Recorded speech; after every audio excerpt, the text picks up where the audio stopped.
Township. And first, happy Leap Day. It's my kid's birthday, so that's exciting. And for everybody who knows somebody who's a leap year baby, they will never forget your birthday. So happy Leap Day, happy birthday. And a good friend of mine in the audience is here too, who is a leap year baby. So welcome to this very timely and important conversation. Today's event was organized by Moms Demand Action, Brady, and Students Demand Action. There are materials in the hallway from these groups.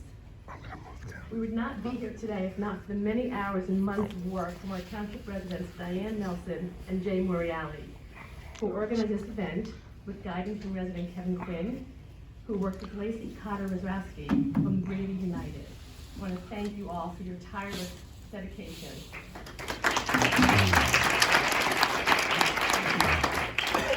We are really excited that you've come to hear our special guest, New Jersey Congressman Tom Malinowski, Assemblyman John McKean, Millburn's Police Chief Gail Fetter, and Millburn Students Demand Action, Sophie and Allison Aratet.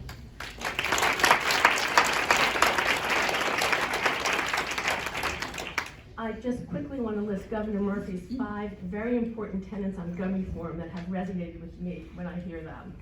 One is to close loopholes to make it easier to go after gun traffickers. Regulate and track the sale of ammunition. Promote development and commercialization of smart gun technology. Invest in community-based nonviolence and gun violence prevention programs. And what he always stresses is raise the price of gun permits from the first time since 1966, which is still $2 for a handgun permit. A dog license in Millburn Township is $18. And these are meant to cover the fees and costs for the state police for background checks on prospective buyers. It's not just to simply generate revenue. I will continue to advocate for gun reform safety along with other elected officials and concerned and involved citizens such as yourself. We can make this happen. There will be a Q&A after this discussion, and index cards were available at check-in. We ask that you write your questions, and please, we're going to try to stay on today's topic. There's a lot going on in the world, but this is today's presentation. There are some refreshments. I don't know if they're here yet from Live Breads. We thank Live Breads in Millburn. And I would like to invite Jay Moriali and Lacey Cotter-Rozowski to the podium now. Thank you for all coming.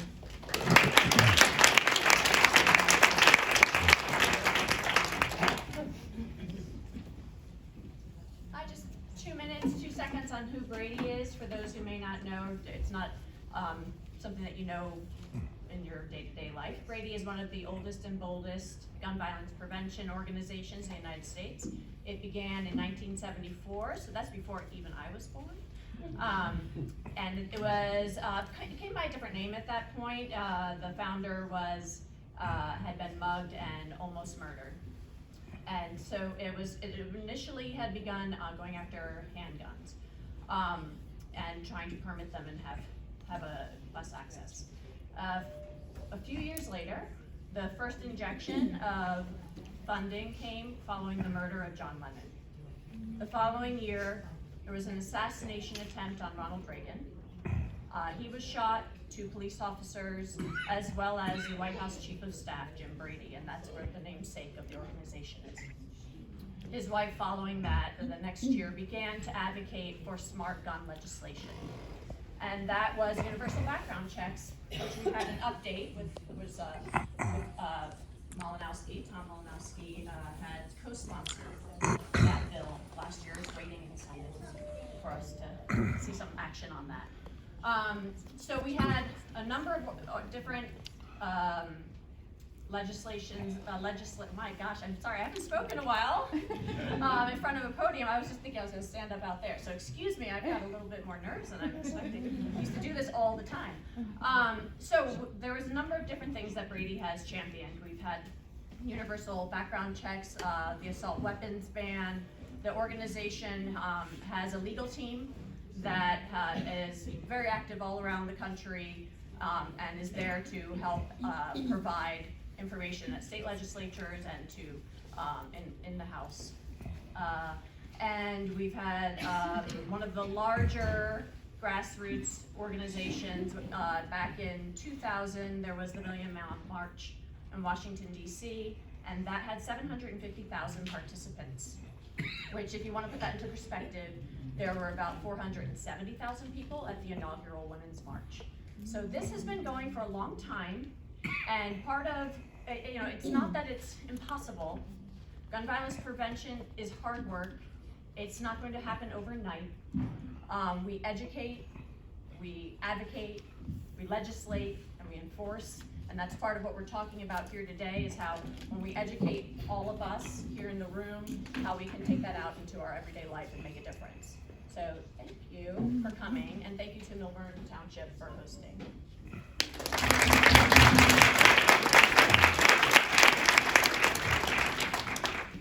Hi, I'm Jay Morielli. I'm a Short Hills resident, and I'm also the co-lead of Essex County Moms Demand Action Group. A few quick words about our organization. Moms Demand Action for Gun Sense in America was created by a grieving mother, Shannon Watts, in the aftermath of the Sandy Hook Elementary shooting in 2012. The organization flourished, and we now have chapters in every state in the country. We are a non-profit, grassroots organization with a network of dedicated volunteers, many of whom you'll see here today in the red shirts, who affect change on the local, state, and federal level. In 2013, we partnered with Mayors Against Illegal Guns to unite politicians across the country. Moms Demand Action is a nonpartisan group. We support the Second Amendment, while we also recognize the power of a gun comes with responsibility. We urge our legislators to make change and take action to end gun violence, the gun violence epidemic that kills 100 Americans every single day and injures another 200. We advocate for gun violence prevention legislation. We support politicians who share that goal. We educate the public about everyday gun safety measures. We raise awareness about the impact of gun violence on our communities, and we connect and empower survivors who have experienced gun trauma firsthand. Moms Demand Action will not stop fighting to eradicate senseless daily gun violence. We know that we and our loved ones deserve better. We will continue to educate, motivate, and mobilize supporters to take action to finally reclaim America's safety. We applaud Millburn Township, the Millburn Township Committee, for recognizing the urgency of this problem and raising awareness on what can be done. Thank you very much.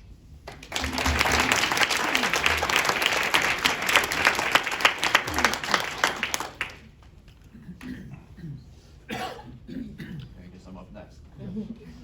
Chief Gilfetter, I'd just like to thank you for having us out today. Today we're going to talk about ERPOs, which in law enforcement we love acronyms for everything, which is Extreme Risk Protection Orders. As of the end of January, there were 88 throughout the whole state of New Jersey that were issued. So this is actually a new program that came out in September of 2018. It's gaining traction as we go along and more people are informed about how to get one or what's required. So today I have my training officer, Travis Giroux. He'll be going through a PowerPoint presentation explaining how you can get one or what's the requirements about having this. Thank you.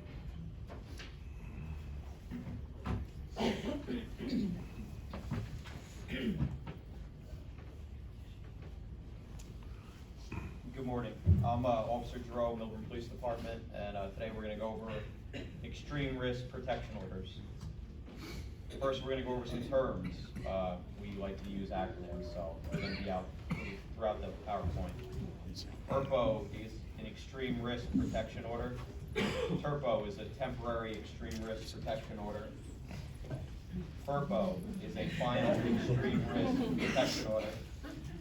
LEO, law enforcement officer. LEA, law enforcement agency. Petitioner is a person filing the ERPO. Respondent is a person against whom the ERPO is filed. CPO is County Prosecutor's Office.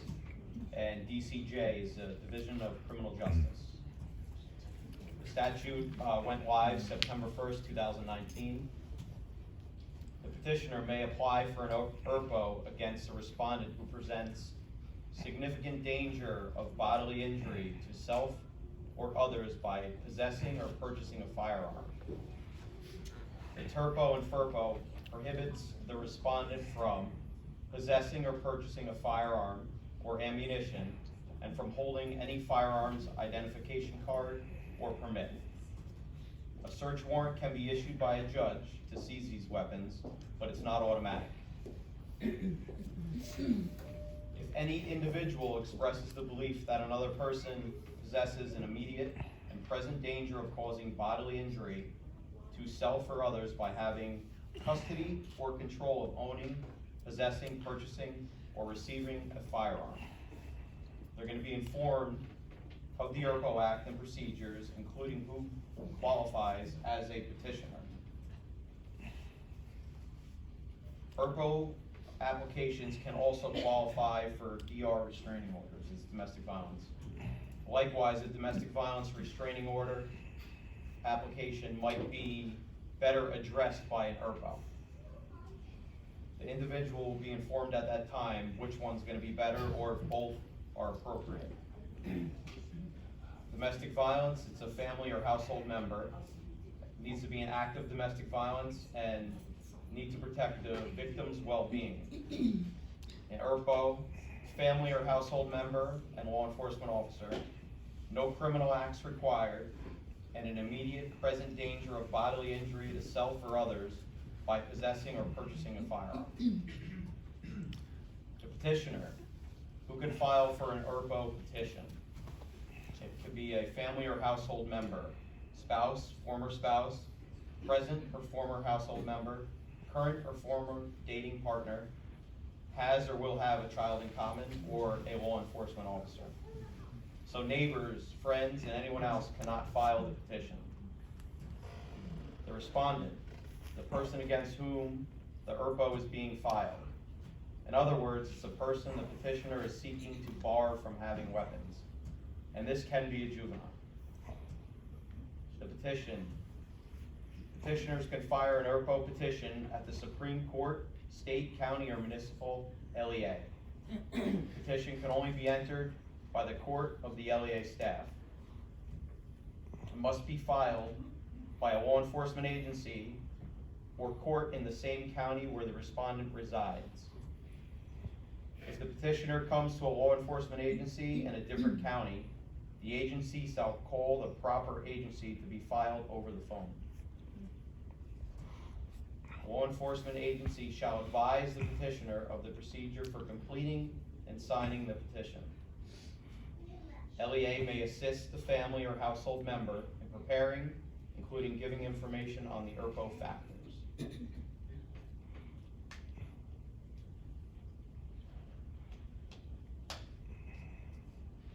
The petition alleged that the respondent possesses an immediate and present danger of bodily injury to self or others by possessing, purchasing, owning, or receiving a firearm.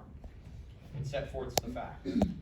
Number, types, physical description, location of firearms and ammunition that the petitioner believes to be currently possessed by the respondent.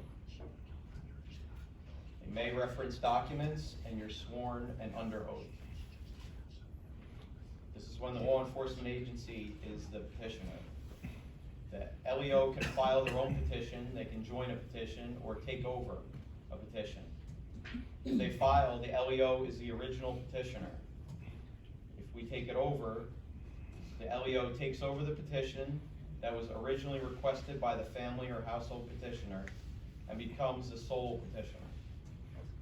Joining it, LEO joins the petition and is a co-petitioner with the family or household member. Civil and criminal immunity for the law enforcement officer for not filing or for damage to firearms or ammunition. TERPO. TERPO shall be held in an expedited manner. It's recorded like a DV. The case is heard in the county where the respondent lives, unless the respondent lives out of state, then it's where the petitioner lives. The court may examine the petitioner and rely on an affidavit. Generally, there's no respondent appearance, and there's no requirement for the law enforcement officer or prosecutor to be present unless the law enforcement officer is a petitioner. The court shall consider the ERPO factors, and the standard is whether good cause to believe that the respondent possessed an immediate and present danger of causing bodily injury to the respondent or others by having custody or control of, owning, possessing, purchasing, or receiving a firearm. The factors: history of threats or acts of violence directed towards self or others, history of use, attempted use, or threatened use of physical force against another person, subject of or has violated a TRO issuing to the Prevention of Domestic Violence, subject has violated a TRO pursuant to Sexual Assault Survivors Protection Act, any prior arrest, pending charges, or convictions for a violent, indictable crime or disorderly persons offense, stalking offense, or domestic violence. Any prior arrests, pending charges, or convictions for any offense involving cruelty to animals, or a history of acts involving cruelty to animals. Any history of drug or alcohol abuse and recovery from this abuse. Recent acquired a firearm, ammunition, or other deadly weapon. Reckless use, display, or brandishing a firearm. Existing or previous extreme protection order issued against him or herself, and previously violated that order. If the court finds one or more previous factors, then the court may consider additional factors, including whether the respondent, any prior involuntary commitment in a hospital or treatment facility for persons with a psychiatric disability, receiving or is receiving mental health treatment, who has failed to comply with any mental health treatment and has received a diagnosis of a mental health disorder. Serving the TURPO. After the TURPO is issued by the court, it will be forwarded to the county prosecutor's office and the law enforcement agency where the respondent resides. The law enforcement agency where the respondent resides shall serve the TURPO on the respondent immediately or as soon as possible. TURPO and FERPO remains in effect until further order. It doesn't automatically expire. The TURPO order will be given notice to the respondent of date and time and location of the FERPO hearing. FERPO shall be scheduled in Superior Court 10 days after the TURPO, and it's in the same county as the TURPO. The respondent has the right to be present and present documents and witnesses, and the court shall again consider the factors. Termination of the FERPO. Petition for termination of the FERPO can be filed at any time by either the petitioner or the respondent. It's a court hearing. The prosecutor or other law enforcement agency can object, and they have to consider the ERPO factors, mental health treatment, and the petitioner's opinion. If the respondent requests termination, it must establish the preponderance of evidence that they no longer possess a significant danger of causing bodily injury to self or other persons by owning, possessing, or purchasing or receiving a firearm. If terminated, the respondent may petition for return of firearms and ammunition, which shall be returned by the county prosecutor's office within 30 days, as long as legally allowed to possess them. That's it, thank you.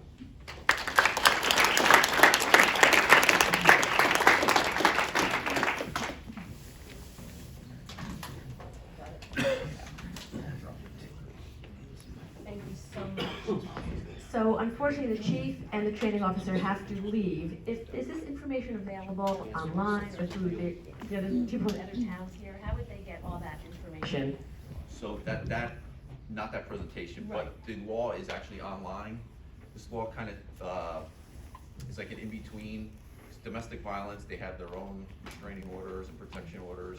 There was really nothing that protected people in their own house when there wasn't some kind of crime that happened, which just kind of filled in that gap. But if you have any questions, of course, you could, if something ever happens, you could always keep the police department.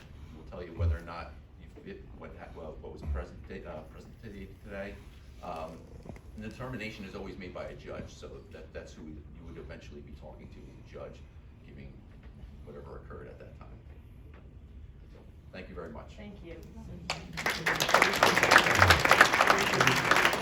Actually, I got a question if these guys are leaving. Sure. So you have to be a family member or partner of the gun owner to actually formally file the petition.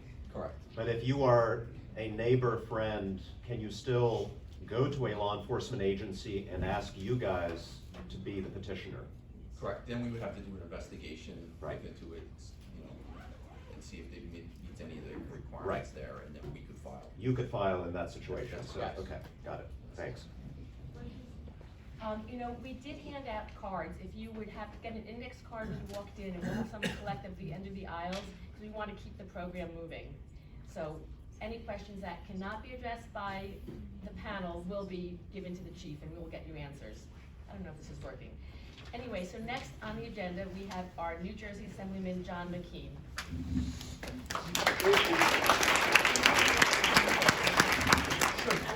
Podium, yeah, this is working better. That one's working better, all good. We can put the lights back on. Okay.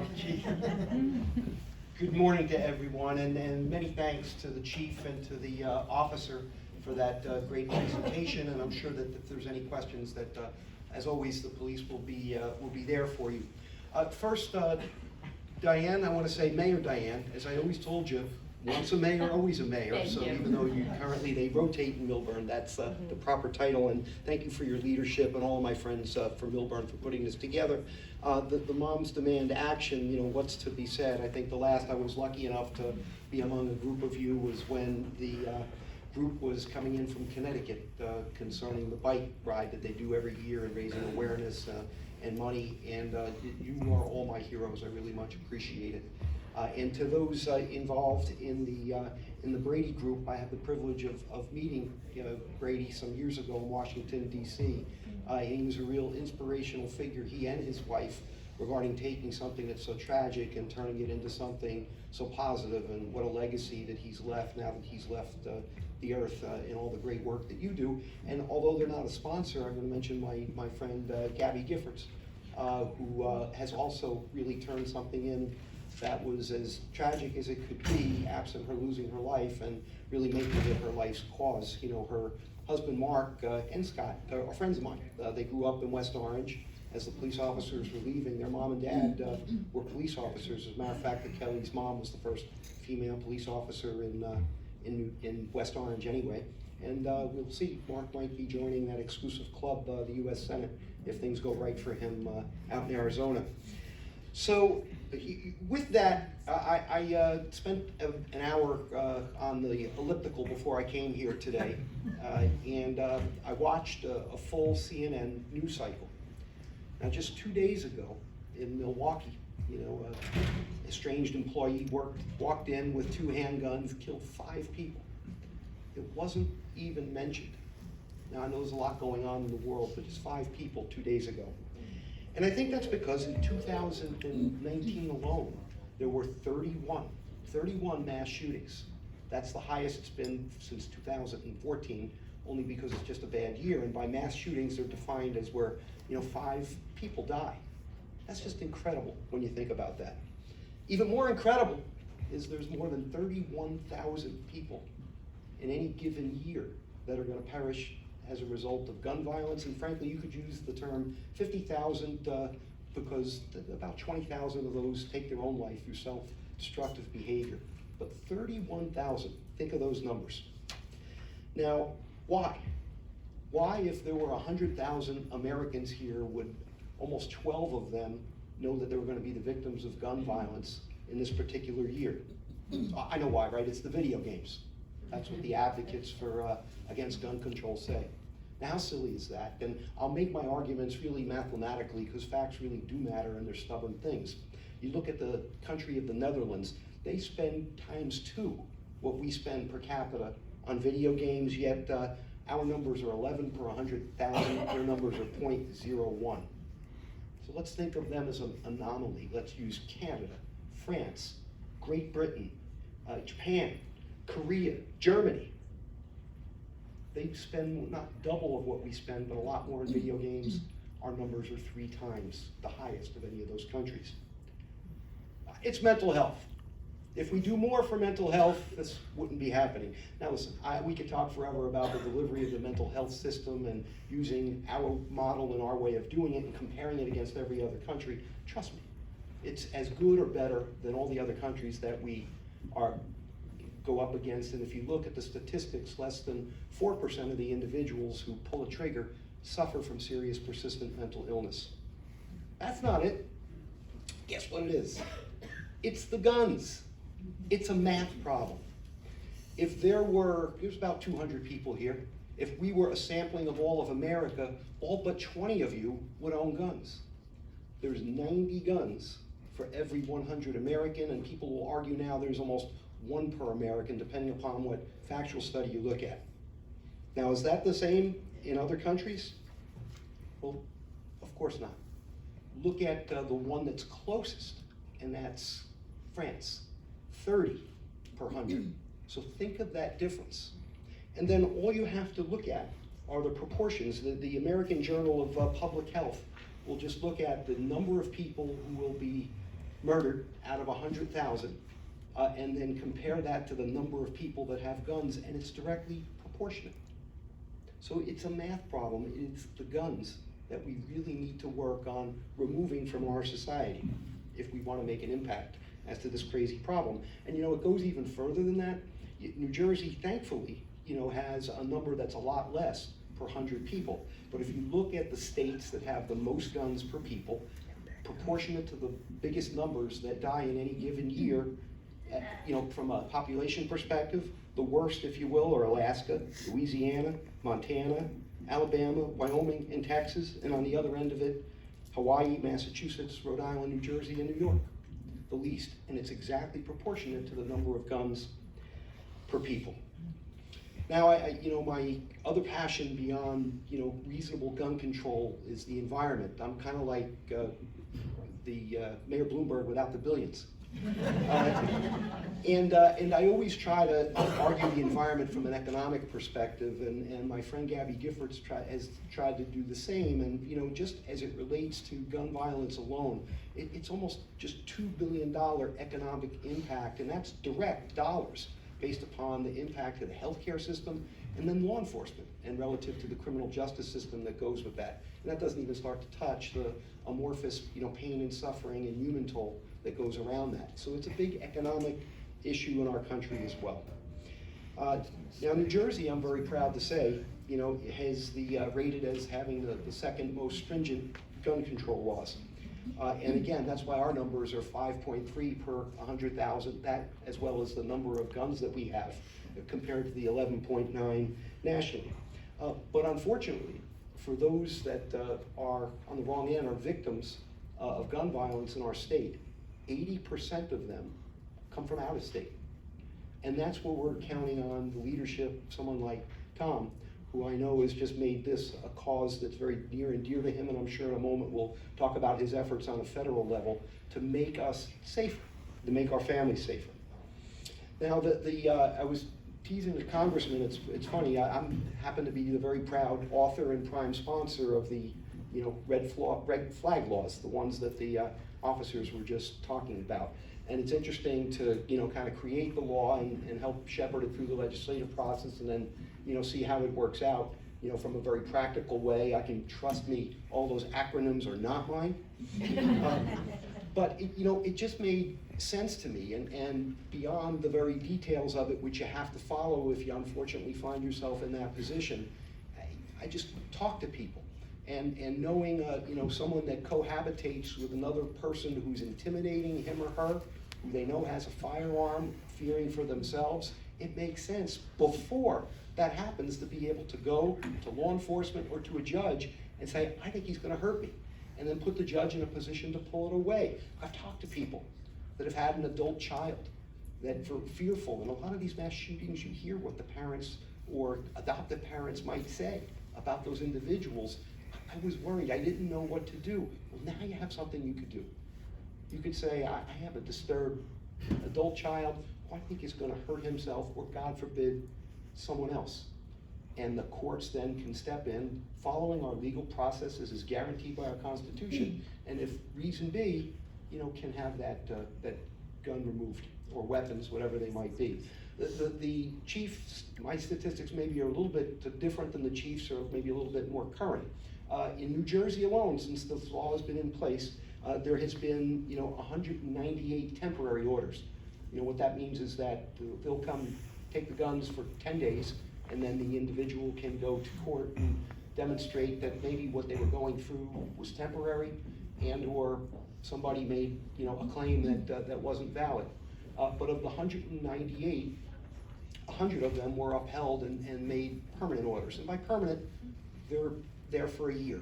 And then after a year, the person can go back to the court and say, look, I've straightened my life out, I'm no longer a danger to anyone, and get their property back if indeed that's the case. So I think it's really interesting, and this is where the leadership that's in this room needs to help, because if you see, we talk about politics for a moment. One of my heroes is Jim Florio. Okay? Not a popular hero to have. I loved him when he was in Congress, as he did much as it related to the EPA and the environment, and helped clean up our oceans and created the really super fund that has been very important here in New Jersey. And when he was governor, he was the first governor in the state that banned assault weapons. Right? It's a long time ago. That was a big deal, what he did. But it came at a political cost.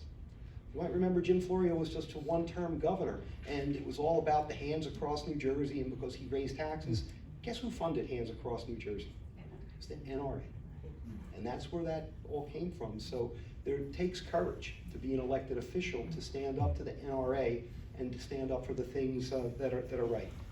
What's going now on in our state is, there are certain towns that are becoming quote unquote sanctuary cities, saying that not my town, my chief of police isn't gonna listen to anybody that comes to them to participate in this state design system.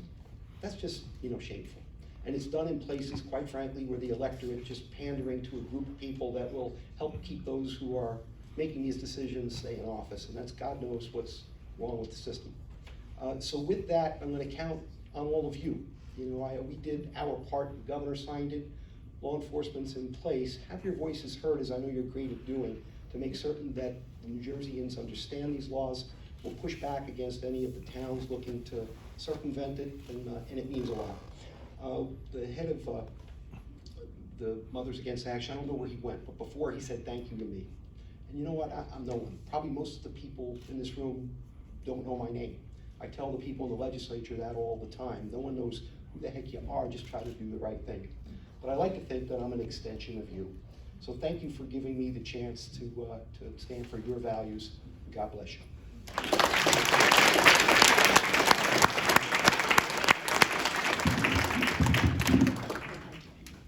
Thank you, Assemblyman. Thank you so much. And now we're going to have a quick presentation from our Students Demand Action, which started a group in our incredible high school. So here, girls, I think you each use a handheld would be better. And then.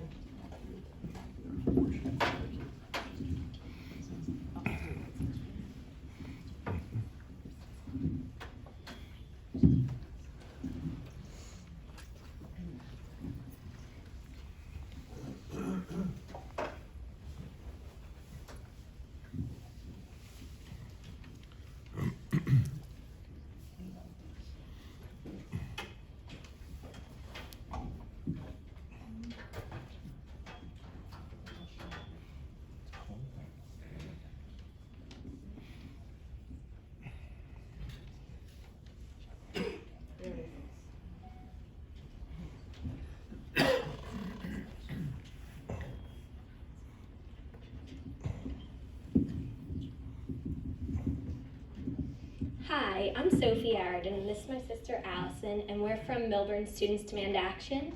And we'd just like to start by thanking Brady United Against Gun Violence and Moms Demand Action for organizing this event, and Committeewoman Diane Eglow for having us. I'm a freshman at Millburn High School. My sister Allison is a junior. So we're students at Millburn High School, and we are the co-presidents and co-founders of the Students Demand Action Club at our high school, and we started that this year. I'd like to tell you a little bit about why we started our chapter. I was inspired by a Moms Demand Action rally I attended in Trenton last August, and I realized that Millburn High School didn't have a chapter of Students Demand Action, and I thought it was really important to start one. And Allison and I are heartbroken and troubled by the countless gun violence tragedies, specifically those committed by and affecting students our age, and frustrated by our government's lack of response. We started this chapter as a way to organize teens who care about the same issues we do, to try and take action, and to get others involved in the fight that we feel so strongly about to try to take action against gun violence in our communities. Here's a picture of the rally in Trenton. I went with my friend Maddie, who actually started a chapter at her new school, Morristown Baird, so it's great that we're starting new chapters all around this area. So I'm going to talk a little bit about what Students Demand Action is on a national level. So Students Demand Action is a group of young activists who are committed to ending the gun violence in all our communities all across America. And it's a national initiative that's created by and for teens and young adults to channel the energy and passion of high school and college age students into the fight against gun violence. So we're a national network all across the country of students who are really care about this issue and are really committed to fighting this crisis, and we have installments all over the country in different groups working in all different areas. So specifically, some of the issues that we work on is we want to hold our legislators accountable for issues relating to the gun violence crisis. So here in our district, we're really lucky to have such a supportive congressman with Congressman Malinowski, but we know that not all of our legislators across the country are so supportive and so committed to making a change on these issues. And so some of the things that we're working towards are holding our legislators accountable for enacting better background checks, combating the daily gun violence crisis, disarming domestic abusers, holding the gun industry accountable, and passing laws that really protect kids and communities against gun violence. So volunteers work within their schools and communities to educate their peers, register voters, and demand common sense solutions to this national crisis. So it's really nice that it's volunteer run because it gets people who are really passionate about the fight against gun violence. Some things that Students Demand Action does on a national level are register voters by holding voter registration drives, pressuring our legislators to pass stricter gun laws, as Allison said earlier, and this is done really via email and letter writing, and attend and even organize rallies against gun violence, and do anything we can to raise awareness of this national gun crisis. And one way this is done is by talking to hundreds and even thousands of students across the country about gun violence prevention policies to try and get them to take action, and this is done via text and email. So that was a little bit about Students Demand Action on the national level. So now I'm going to talk about our specific Millburn chapter. And so Sophie and I started our club this fall, and our advisor is Mrs. Thorman, who's right there. And she's been really incredibly supportive and really great at helping us get our club started. So we want to thank her so much for all of her help. And so we meet about every other week. And so far we have 35 members, which is really great given that we're only a couple months old. And we're working to expand, but at each new meeting that we've had new faces and new members, so we definitely are really excited about how highly attended our meetings have been. And so another thing that we're just starting to work on is a pairing with the Sandy Hook Promise, which is an organization that aims to teach people how to recognize the signs of potential gun violence threat. And Sophie and I have just started talking with our school psychologist about this organization and about bringing this organization to our school through our Students Demand Action chapter, which is already started up and kind of definitely overlap with the issues there. So far, our club has done a lot of really great things. At one of our first meetings, we made posters to hang around the school. And these posters were a combination of just raising awareness about the gun violence, issues related to gun violence, as well as just advertising our club to the school. And so we made a lot of posters, we hung them up around the school, and we definitely got a lot more people to come to our meetings through them, which was really great. And we posted a lot of facts about the gun violence crisis around the school to help educate more people in our school. And then we also wrote postcards at one of our next meetings, and we wrote and sent about 50 postcards to Senators Menendez and Booker from New Jersey, as well as Senator McConnell. And our goal was to pressure these senators to pass stricter gun reform laws, and we wrote to them about why we care about this issue and why it's so important that they take action. And so here's a picture of all the postcards that we sent, and we're just really excited that our club got so into this and everyone came out and wrote all these postcards for us to send. And so then I think it was our first meeting, we also tried to educate our members about facts versus myths surrounding the gun violence crisis. And so one of the goals of our club is really just to make sure that everyone in our community knows the facts and is aware of the issues. And there's a lot of myths surrounding gun violence, the gun violence crisis and gun ownership. And so when we started the club on the Students Demand Action national website, they have a lot of really great resources for new clubs to use to get started, to educate us on how to start our club, as well as how to educate our members. And so, for example, one myth that we presented was that having access to a gun helps protect women from domestic violence. But really the fact is that states with high rates of gun ownership have a 65% higher rate of domestic firearm homicide. And so we're still a very new club.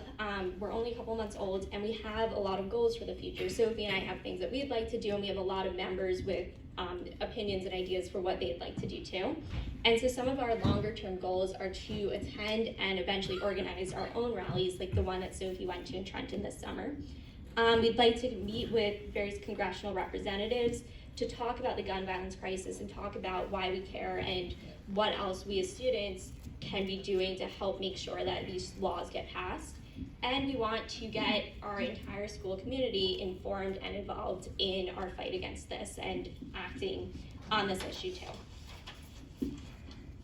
I'd like to let you know of some things that you can do to get involved in the fight. So you can start by attending an event near you. So Students Demand and Moms Demand Action have chapters all over the country. So you can find an event on Students or Moms Demand Action's website to get involved in both national campaigns and issues local to our Millburn community. And this is a great way to sort of immerse yourself in the gun violence fight. If you're an adult, you can join Moms Demand Action, which is not just for mom and dads, but an organization of adults to mobilize everyday Americans to advocate for stronger gun laws.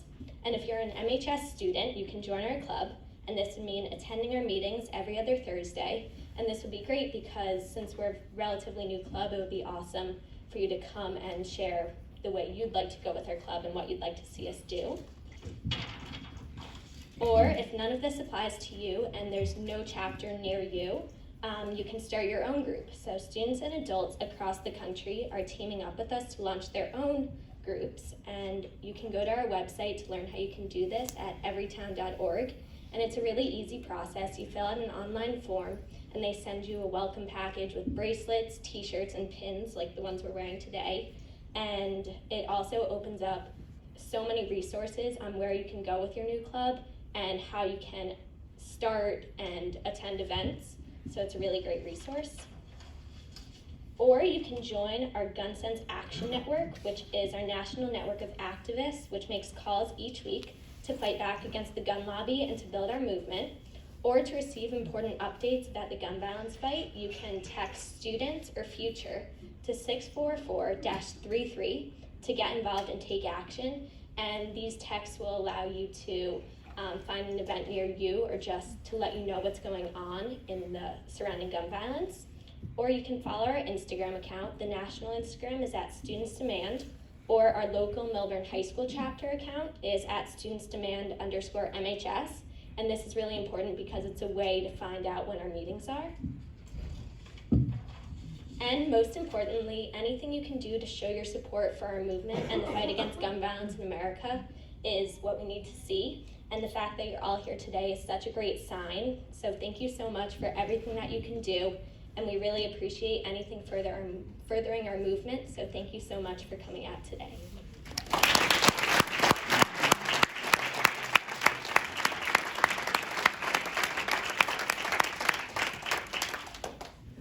Okay, future leaders of America for sure. We're incredibly proud and incredibly impressed. But right now we have a current wonderful leader here with us, our Congressman Tom Malinowski. So do you want to sit at the podium or take the mic and I don't know. whatever is comfortable? But thank you so much for joining us. Thank you, Diana. And I'm going to start by correcting you because I think Sophie and Allison are current leaders of America. So let's give them a big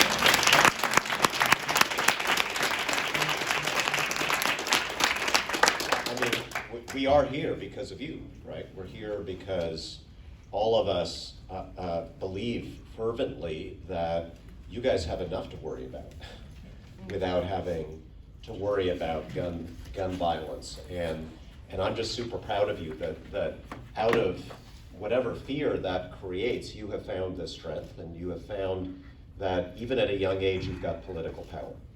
If you just decide to go out there and organize yourselves and your friends and your families, and it's had an impact on those of us in government. Now, politicians often, in New Jersey, often talk about bringing New Jersey values to Washington. You've heard that phrase a lot. Well, there can be no better example of bringing New Jersey values to Washington than taking what we've learned here in New Jersey on how to prevent gun violence and taking it national. You heard from our police officers, our big problem is out-of-state guns. That's on us, that's on me, that's on the US Congress, that's on the White House to make sure that we go national with the reforms that we've done in the state of New Jersey. And again, it's not just what we've done here, it is what we've learned. Because here we are the most densely populated state in the country. We bump into each other more than people anywhere else in America. We have poverty, we have crime, we have mental illness, just like any other state, the same measure or even greater. Do kids play video games in New Jersey? Yeah, right. We're normal in every way, except we have one of the lowest rates of gun violence fatalities in the country, and there can only be, as Assemblyman McKeon expressed so well, there can only be one reason for that, because we've eliminated every other possible explanation. Because we do have background checks and gun licensing and a ban on assault rifles. And we now have this really interesting ERPO law, and thank you so much for being Assemblyman Coco. I know we hate those acronyms, but we can make fun of them. And this is working. There's one case in particular that has gotten some national attention, and deservedly so. There's a guy in Camden County with a long history of making anti-Semitic threats online, celebrating violence against Jewish Americans, and who allegedly was in direct contact with the shooter at the Tree of Life synagogue in Pittsburgh, Pennsylvania. Those are some factors. And his guns were taken away late last year. He had the temerity to sue the state of New Jersey for this. And just recently, we had a really good decision in a federal court upholding the law. So knock on wood, that law remains on the books. And people like that who are basically telling us they're going to do something but have not done anything yet can have their guns taken away by a process that is totally consistent with the Second Amendment, that is totally consistent with our commitment to rule of law and due process in the United States. So we got to take what New Jersey has done, we have to do it for the United States of America as a whole. We've been doing our very best, and you know the obstacles we face. In the House of Representatives, and we in New Jersey helped elect a different House of Representatives in 2018. We have started this process. We passed a universal background check law in the House of Representatives. That was bipartisan. It is sitting there on Mitch McConnell's desk. We have the votes to pass it in the United States Senate. He just has to allow a vote. We passed the Violence Against Women Act. in the House of Representatives. We reauthorized it. It's an old law. It's a tremendously important law that funds all kinds of programs to prevent domestic violence in our country. And we just made one change, one very small change to this law. We added a provision to close the so-called boyfriend loophole. That is also sitting on Mitch McConnell's desk, and they're not taking it up, even though we have the votes to pass it in the US Senate, because apparently some people believe still in the Congress that if you've been convicted of domestic abuse, that should not prevent you from getting a gun. How crazy is that? But we're gonna keep pushing on that, and that is an issue we are gonna win on, because there's no politician in America, I think, who can really face their voters and explain why they're holding up the Violence Against Women Act, because they want domestic abusers to have guns. I would like to do a lot more in the House this year. I want to pass a national red flag law that will support states like New Jersey and encourage others to do the same thing. I'm going to be insisting that we pass a law to limit the size, the amount of ammunition that you can put in a gun magazine. I'd like to renew the assault weapons ban that was the law of the land in the United States for 10 years and that was saving lives while it was in place. And I've also begun to think about this whole issue of how our schools prepare our kids and our teachers and our parents for the still very rare but real possibility that something might happen. There's no real national standard for doing the drills that our kids have to go through. And I don't believe, for example, that any school in the United States should be doing, drills with role playing of, an actual shooter and SWAT teams running around the school and kids playing dead on the floor. Thankfully, there's not a lot of that in New Jersey, but I think we need a national standard, and we need to, I've talked to a lot of principals and teachers about this. There's got to be some preparation, obviously, because of the failure of our politicians to solve this problem. But I don't want the preparation to further traumatize our kids and make this problem that you have to face even worse. So we're going to be looking at that, I hope, in the House as well. Now, the problem is getting these things past the finish line. And for me, I'm passionate about this partly because I care about the safety of our kids and our families, and I want to end this problem.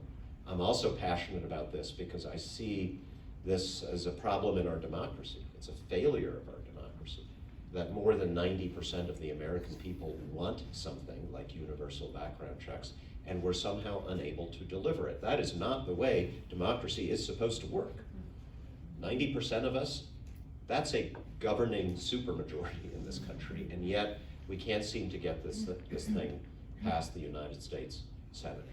And that tells us that there's something else going on that we have to address. I think the arguably most important gun safety bill that I have sponsored is a bill that we call H.R. 1. Doesn't mention guns. H.R. 1 is about money. It's about influence.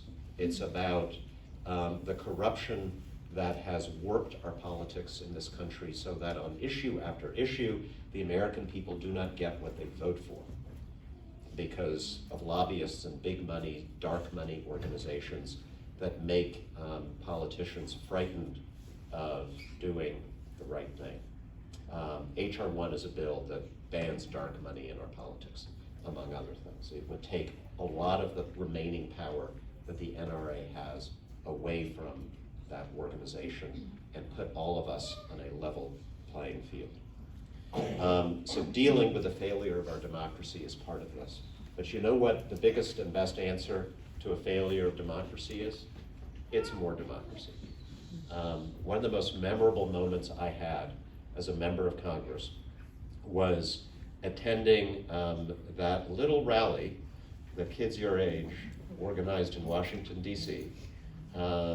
You know, there weren't that many people there, maybe around 800,000. And every speaker was a student under the age of 18. They came from all parts of the country and every possible background, and they all had different experiences and different stories to tell us, which they all told in wonderfully creative and different ways. But there was one thing they all had in common, one message that every single one of their presentations ended with. And it was this: if you care about this, if you're angry about inaction in Washington, you know whose fault that is? You know whose responsibility it is? Yours. Vote. And don't just vote, make this a voting issue. I was so inspired by that because you sometimes you expect young people who are angry about something to get up there and make a speech about how we just have to get rid of this system and everything is we need a revolution. And actually what they were saying was just the opposite. It was, no, we've got a great system. Use it, people. Use the system we have to change this. All you have to do is care enough to make this a voting issue. It has not been a voting issue. Even if you poll people and they say 90%, 80%, 70% want these outcomes, but until people go out there and say, I am going to vote for a member of Congress or a senator or a president or against, based on where they stand on this issue, demand, that's why I often tease mom's demand for using a rude word, but actually it's exactly the right word. When we start making this a voting issue, we will win. And as somebody who ran for the first time in 2018, it actually felt like it was becoming a voting issue. Can we make it an even bigger voting issue in 2020? Yes. Thank you so much.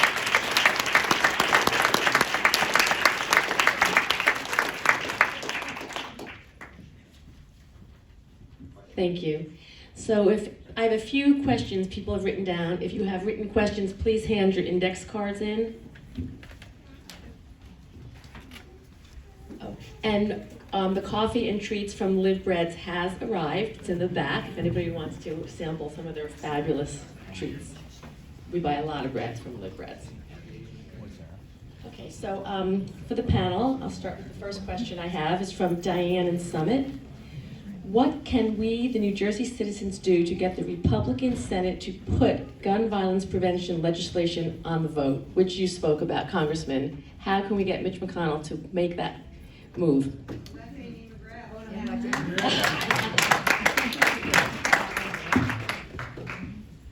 So, yeah, this is a question I get pretty often, and sometimes I get people who are my constituents walking up to me, and at the end of the conversation, I feel like I have to apologize to them for having won the election, because like they don't have a congressman to be angry about it anymore on this issue. Like, you don't have to convince me, and so they're like, well, what can I do then? Mitch McConnell's not going to listen to you because you're not his constituent. I mean, it's fine to send him postcards, but at the end of the day, we listen to the people who are going to be voting for us. And so, yes, I think that, support his opponent, support wonderful organizations like Brady and Everytown and Mom's Demand that are at a very, very effective lobbying presence in Washington, D.C. Go to marches and rallies. Don't forget, just because you may agree with my positions on this, don't forget to hold me accountable as well, because, there are a lot of things happening in Washington right now, you may have noticed. And so even if I agree with you, you still sometimes have to make me do it, because I've got 20 things that are making me anxious every single day.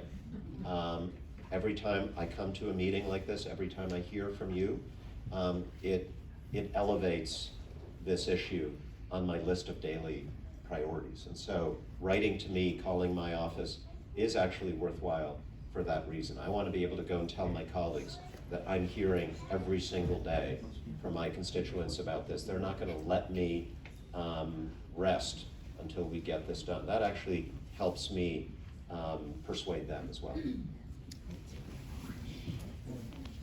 Question from Janet. Why isn't the public better educated that the NRA is getting greatly funded by the arms industry? And especially, this is for self-serving interests. Assemblyman McKean, I think you talked about the NRA? No, and thanks, Congressman, and we, all of us, listen, let me say it, so appreciate you. We're so lucky to have you, and you're right. It's good when you have someone on your side, and I hope you'll be there for a long time. Thank you, sir.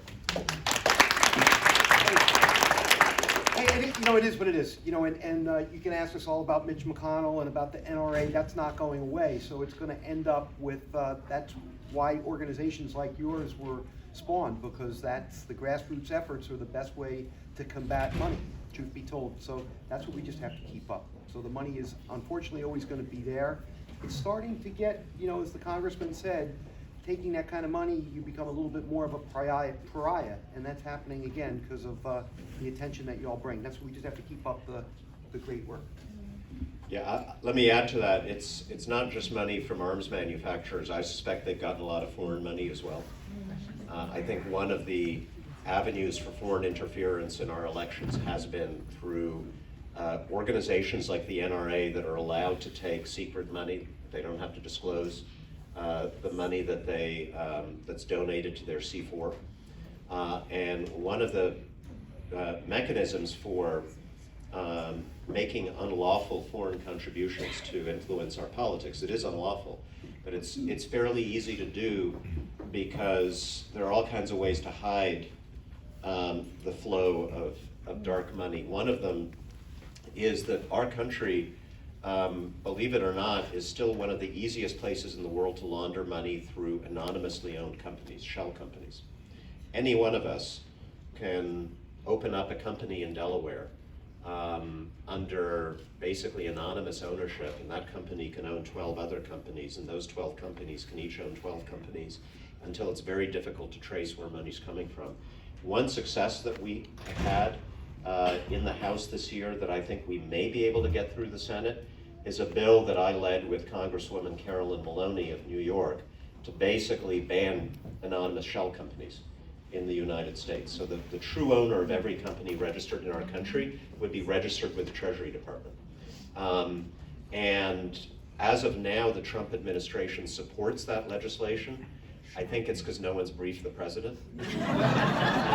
So if I could swear everybody here to a vow of silence, because like half of the owners of his condos in Florida are anonymous shell companies, probably Russians. So we don't want to tell him. But if we can get this passed, again, it's indirect. It has nothing. It doesn't say guns in that legislation. It doesn't say NRA, but it's one of the many steps that we have to take to clean this up. Thank you. This question is from Zoe, Short Hills, for Allison and Sophie. As a 7-year-old, what can kids like me do to join the Students Demand Action Club?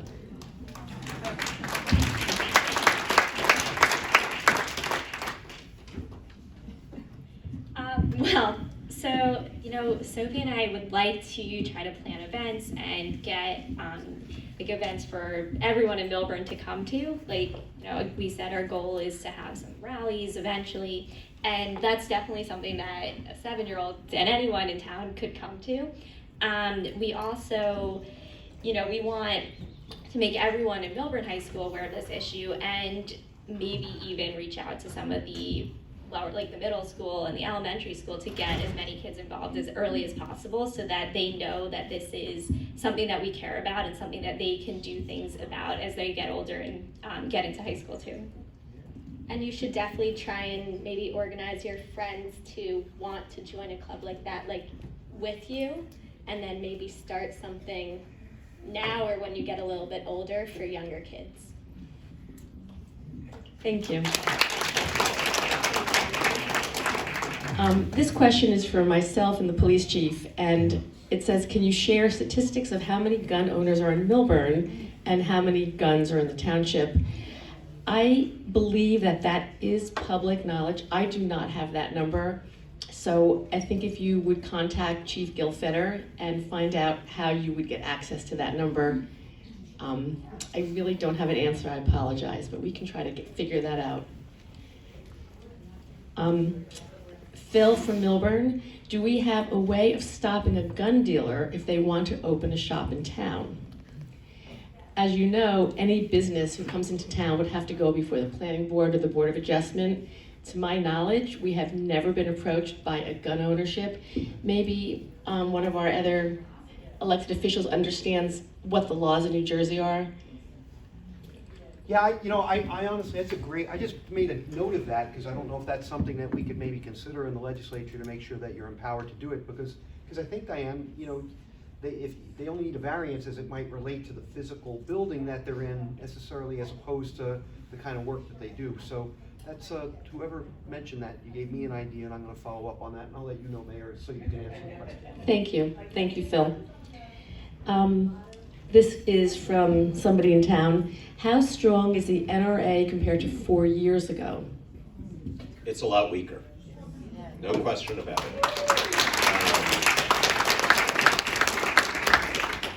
I think that they don't have as much money. They've had all kinds of internal difficulties. I like to say that I have a 0 rating from the NRA, but that's not precisely true because they don't publicize their ratings anymore. So, people who've been in office for a while, you can say what their rating is because you can look up what it was in whatever, 2013, 2014. But they're not putting out annual ratings anymore because they've realized that it's actually a black mark to have an A+ rating from the NRA in many parts of the country, and a point of pride to have a 0. So that's already a sign of your success, of your strength. And I always tell people, don't get discouraged if you don't change the laws of this country in 2 years or 4 years, because that's not how even when it's functioning well, our democracy is pretty slow.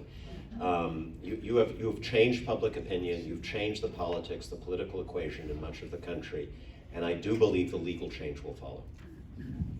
Thank you. This is from Jordana in Short Hills. What can we do to encourage parents to always ask other parents if there's a gun in the house? If so, how is it stored?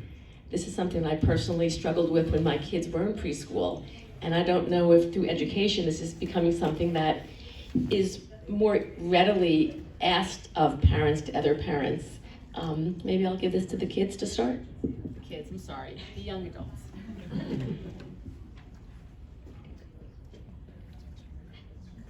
You can pass it on. Yeah, I'm not, Sophia, I don't think Yeah. really can speak to that. We haven't really dealt with that in our experience, so maybe we could give it to someone who has. And maybe that is something that your group of 35, which will be growing, can go home and talk to their parents about and spread the word from parents to parents. I think that is something it's always uncomfortable to ask. Do you have it? Yes, please. Well, we do have some Be Smart materials out here, and we have a special educational program that speaks to parents. We go to PTA meetings, we go to preschools, and we talk to adults about how they can approach other parents to ask if they own a firearm. And it's non-political, so we really try to keep that out of the conversation, and we just want to make sure that our children are safe. And so it's just a way to bring it up and to address it without feeling uncomfortable, and it's a wonderful thing. You guys could do a Be Smart educational program in here. We have. It's like when you bring your child to another child's house and he has a peanut butter allergy, or my child hemophilia, I would always share that. So if you could make that, as we spoke about, part of the conversation, my child has a peanut allergy, blah, blah, blah, by the way, do you have a gun in the house? And if that person says yes, is it stored, is it locked? And then maybe if you're not comfortable with the answer, say, you know what, maybe Johnny will come to my house and play this time. And I think you'll get I would think in this day and age, you're gonna get a positive, less anxious response. Yes, please. Thank you. At one of our first meetings, we went over the myth about children who die from accidental shootings. And the fact was that every minute, 8 children are accidentally get injured from an accidental shooting. So this is really important for us to educate our members of that so that they go home and tell their parents and other adults to make sure that if there is a gun, it's stored safely. Just want to welcome Mayor Jackie Lieberberg, just joined the room. Hi, Jackie. This is from Diane in Summit. Oh, I asked that one, I'm sorry. Maureen in Montclair. What gun safety and training education efforts do our panelists support for our youth? That piggyback to kind of what we're talking about. John? Yeah, I was dreaming. What? I was looking at the Live Bread. I want to say. You got to get back there, John. I usually go to the wine store. I've got to expand my horizons, right? It's right next door. I've never seen so many people go for it right at the same time. Okay, so talking about support for efforts to support our youth, I think something I learned very recently from Nancy Kislin in town that I didn't know about because I don't have kids in the school system anymore. There are 10 mandatory drills a year. So that's one a month. And fire drills on top of that. And maybe that is something we're talking about. Is that over-traumatizing? Is that too many? Is it the right amount? As you said, Tom, what's the standard? Excuse me, I don't know that it exactly answers the question, but what we've done in the legislature is now make money available to the local school districts, and quite frankly, it was controversial, but it was the right thing to do, to the religious schools as well. Particularly what's gone on in the Jewish community, to make sure that there's resources available, frankly, for target hardening. So different kind of lights, doors can be in shape, as well as the certain type of windows in certain important parts of the school that are otherwise exposed. As it relates to education, your local board of eds are the ones that can make, as an aspect of the curriculum, to the extent that they think is appropriate, either training from an emergency perspective or just the kind of things you were talking about before regarding information on how to safely store a weapon if you have one legally and otherwise. The question was actually in safe handling of firearms, so that the young people in the communities are trained to handle a powerful item carefully and respectfully. If you're a gun owner, in your household, you're saying? No, just in general. Like East Orange High School used to have a crack rifle team. So, those young ladies knew how to handle and respect a firearm. Okay, thank you.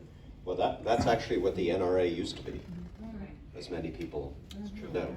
It was before it got into, became a lobbying organization for the right to have a weapon of any type. And in fact, I think it's evolved even beyond there. It has become, in some ways, an anti-government organization in our country, bordering on the sort of thing that I would even say insurrectionist. But before that, it was your local gun club that taught young people and people of all ages how to respect the firearm and how to use it safely. And that's a good thing. And I wish, I think part of defeating the NRA as a political force may be encouraging it to go back to its roots as an organization for a country that is going to continue to have gun ownership that encourages precisely what you suggested is important. I think that leads nicely into a question from Emily of Short Hills. What is your interpretation of the Second Amendment? And do you support an expansion of access to mental health and health care to fight this issue? And what, if so, should that look like? I'm going to take 2 seconds and I'll talk about the Second Amendment. Obviously there are things that Congress did that you have to take into account of the times when they were done. And I always use an example of, if you read the Federalist Papers, Hamilton talked about the fact that electors were supposed to be put into place because they had more knowledge and they could make good decisions. Maybe that's true, but as we know, electors just follow whatever it is that the people find. So things don't always turn out the way that maybe they were meant to be vis-a-vis the Constitution. Gun ownership at the time that was put into play allowed someone to be armed to stand up against insurrection, right? Now, if I stood here and said, for the Second Amendment, you have a right to have an F-15 tank or a fighter plane, you'd look at me like I was crazy. Of course I don't. So you have to put it into that context. So, which is why, I just think that the Second Amendment is being misinterpreted as it relates to not being able to reasonably regulate guns, as opposed, just based upon what the amendment actually said. It was never, it was about allowing people to be able to defend themselves against the government. It's just silly to think that if there was a government, if the army became a junta, that people with guns were going to be able to stand up to that compared to the military might that they'd be against. Yeah, and yet that is, as I just alluded to, that is some of the more extreme rhetoric that we are seeing now from the NRA. They're going back to that old idea of gun ownership as a means of protecting yourself against the government, and at a moment when the internet is rife with conspiracy theories, and some of our fellow Americans are being convinced by the filter bubble that they exist in that the government of the United States is their enemy, that it's been taken over by some wacky conspiratorial force, QAnon or whatever that may be, the deep state, some of which now being propagated by the highest leaders in our land. Most people who hear that stuff are, mentally healthy, and they're not going to necessarily interpret it as a call to start killing one another. But, there are a lot of people in this country, and some of them are not quite with it. And so I get chills down my spine when I see some of these NRA videos, because I imagine somebody who is not mentally healthy looking at that language and taking it literally and having easy access to guns. What the Second Amendment means to me, it is part of the Bill of Rights. I am a civil libertarian. I respect every part of the Bill of Rights. But the Second Amendment explicitly says that gun ownership is allowed as part of a well-regulated militia. We can debate what the word militia means, whether it means something as organized as the National Guard or as amorphous as kind of the militia of the whole, all of us. But you cannot debate the meaning of the words well-regulated. Whatever that militia is, it says right there in the Constitution that it should be well-regulated. And even today, with the judges that we have in the Supreme Court, everything we have done in New Jersey, everything we are trying to get done in the United States Congress, the federal courts has said is consistent with the Second Amendment. I don't have any more written questions. Does anybody have a question that they did not think to write or have come up, or if any of our Mom Demand Action or Brady people have a couple of words they'd like to speak to the crowd? We have about 5 more minutes allowed in this room. Yes, Nancy. I just wanted to add to the question about safe storage and asking parents when your child goes for a play date. I think it's also really, really important to empower your child to have that conversation once they get old enough, that they're in a situation at any age where someone pulls out a gun or says my dad or my mom has a gun, that you have that conversation and role play with your child. What would you do? What can you do? And as they get older, if you don't feel safe, always have an exit plan. You can text your parent some way. So not just putting an onus on the other parent, but empowering your child. That is really a very valid point. Thank you. Please. I heard Governor Murphy wanted to name and shame.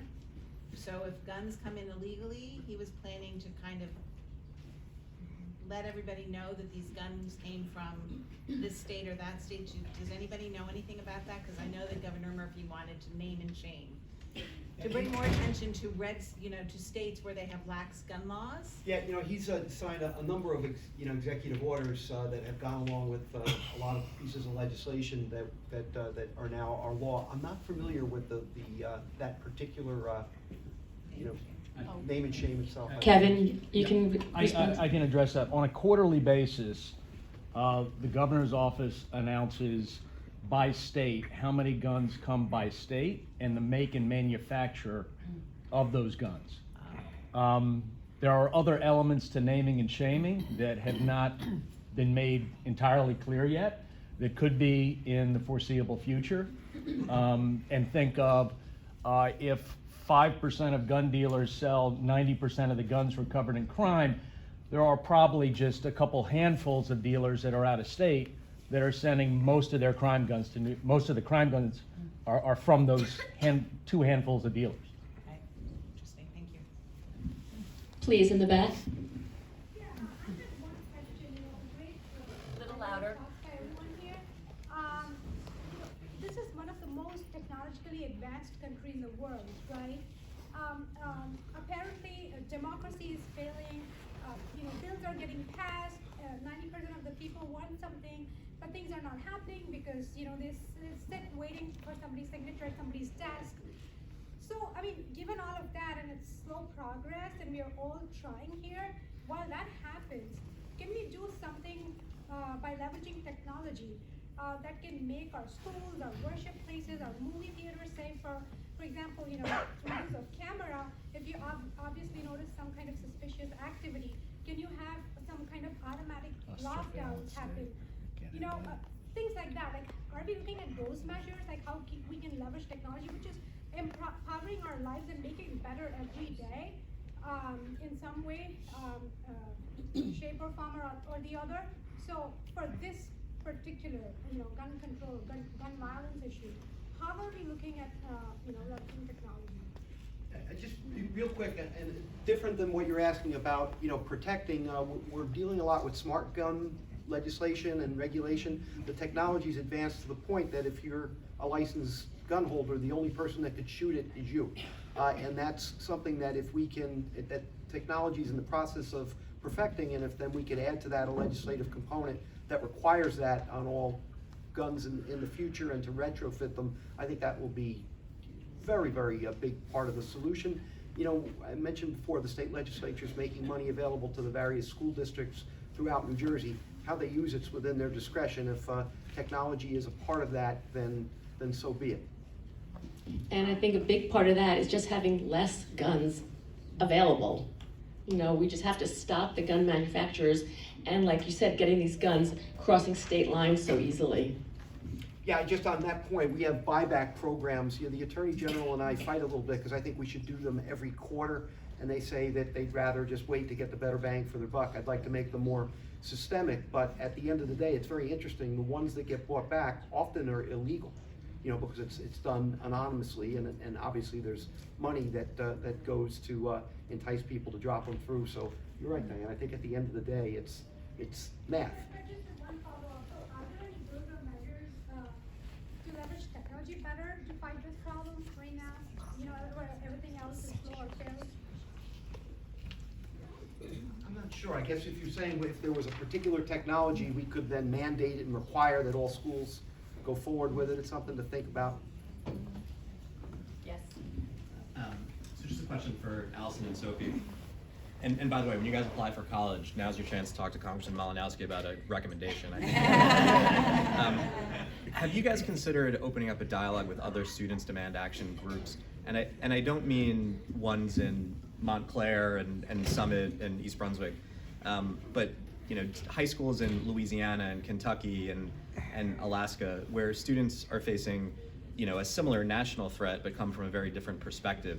That might be a useful way to kind of create a dialogue and for the next generation.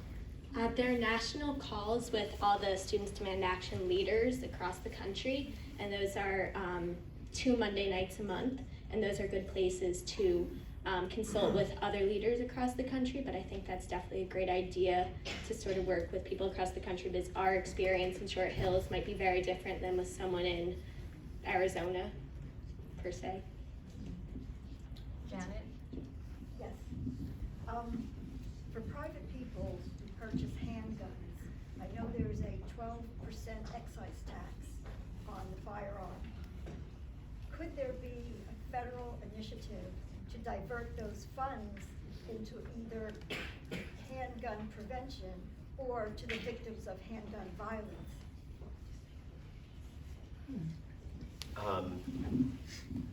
In principle, yeah. I mean, you can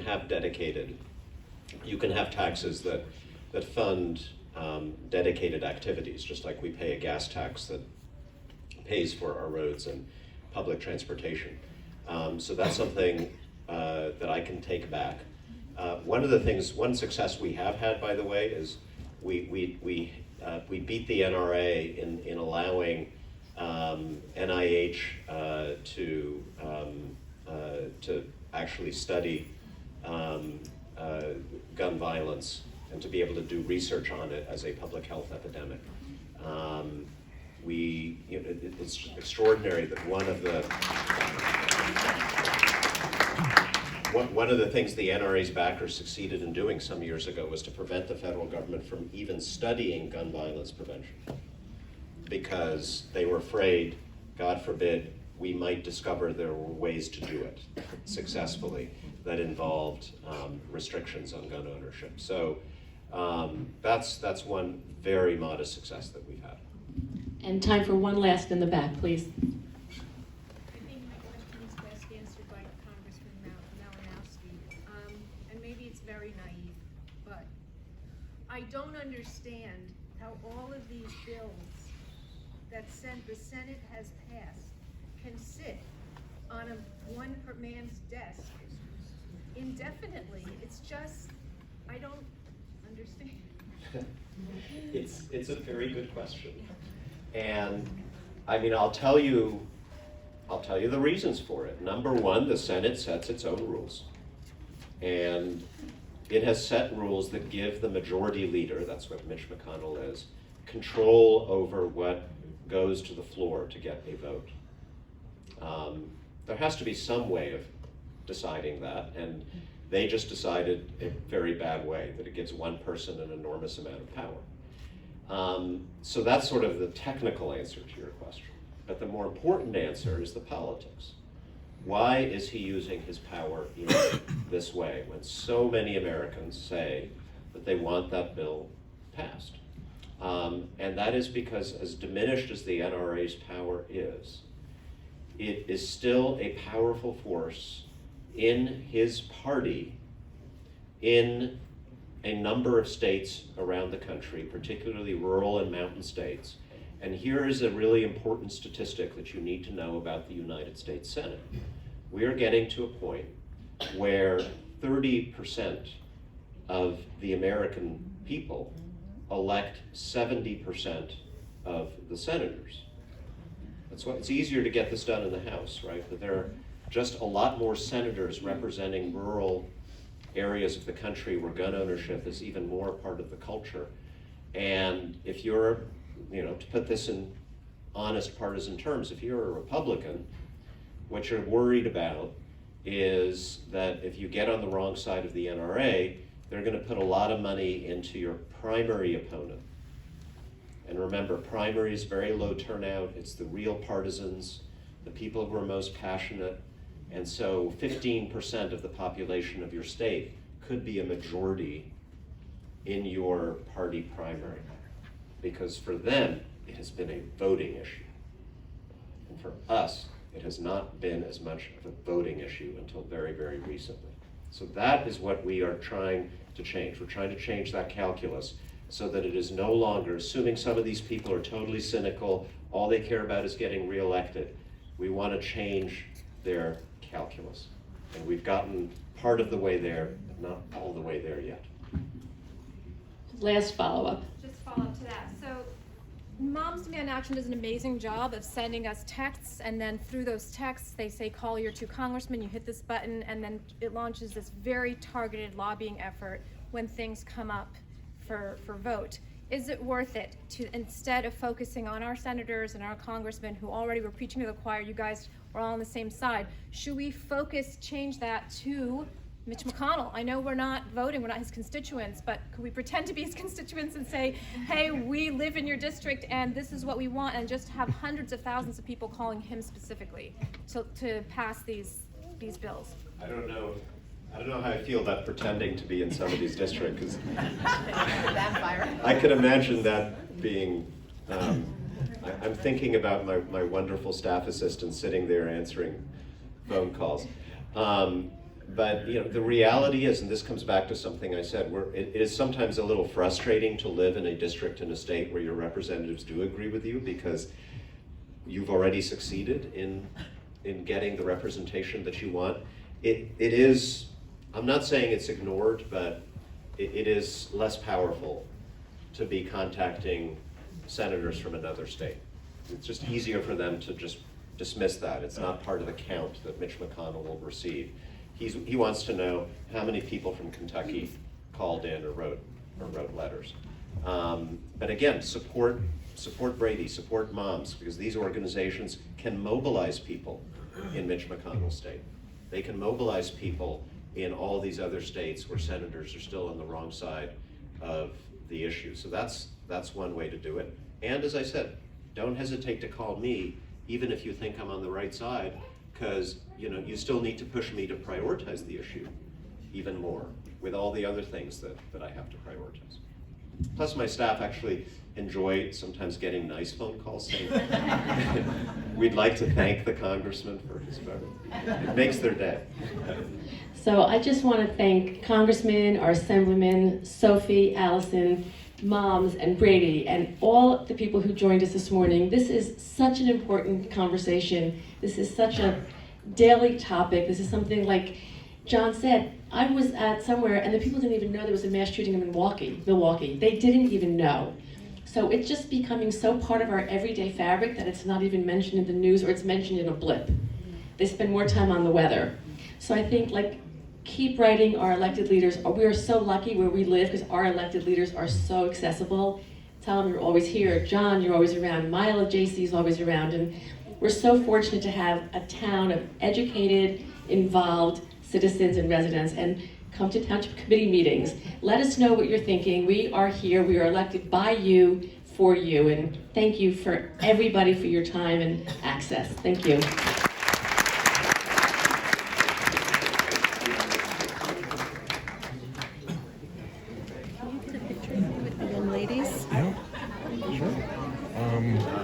I would just like to ask that woman if she really believes committing voter fraud is a good political strategy, but I don't know where she went.